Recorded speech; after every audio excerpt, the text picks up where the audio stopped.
You're starting a business and you think you have a great idea.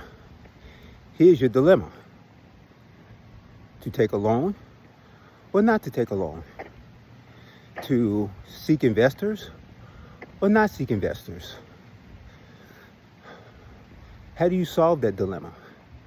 You need people if you're going to build a business. People cost money.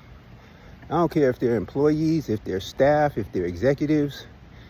It doesn't matter if they're 1099s. It doesn't matter. Labor and expertise costs money. So where do you get it? You can't grow without the people. You need programs and products. Programs, development, cost money. Products, development, cost money. Where does it come from? This is your dilemma. In order for you to sell anything, you have to have something to sell. And if you can't build it, you can't sell it. And if you can't build it, you can't make sure that it's going to get results and solve the problem that you think is such a great idea. At least your solution to the problem is such a great idea. So, how do you solve this dilemma? Let's talk about that for a second. First of all, no one is really going to pay you or give you money to figure out how to make money. So you're going to have to figure out how to make money, and then people will give you money to make more money. They want to first know that you're making money and how much money you're making. So this is where you start. This is where you put in the sweat equity, the energy, the effort, the thought process. You have to make sure that you have a business model that is going to produce revenue. So you have to figure out how to start small. If it's an idea. Now, if you're taking a product or a service or a program that someone else has already done, you're talking about a different dynamic. If you want to start a audio-visual business or a landscaping business or a computer or IT business, this has already been done. Everybody understands how the profit model works. You're just saying to yourself, I can do it better or I can do it different. First is out of the picture.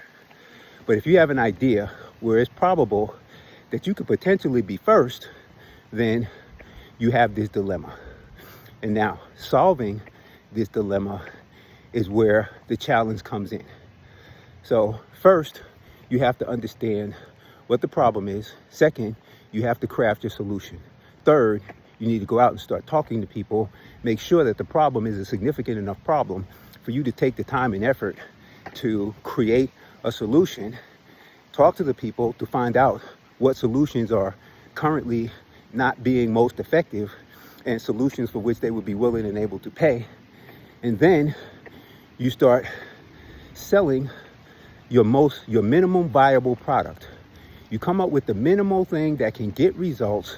May not be pretty, it may not be polished, but if it can get results as a solution to the problem that people are experiencing, you start charging for it. Now you have traction. Now you have the ability to begin to make other decisions. You can now go to someone who might be an investor. You can go to a bank and say, hey, I've already started selling. This is how much money I've made. These are my projections for the future. And this is how much money I need in order to bring on people, in order to develop programs, and in order to make the products. Now you have something that makes sense. It's all logical. It's all logical. Business has a tremendous emotional component to it. But some of you put that emotional component way ahead of the logical component. Flip it around. Figure out how you're going to make money. Then you can acquire and spend money to make more money. This is Dr. Russ Barnes, CEO and founder of Systro Solutions. We help small business owners in the pre-profitability stage become purposefully profitable. Subscribe, like, follow, but don't miss another one of these messages. I want you to go out there, take on the world. Have a great day.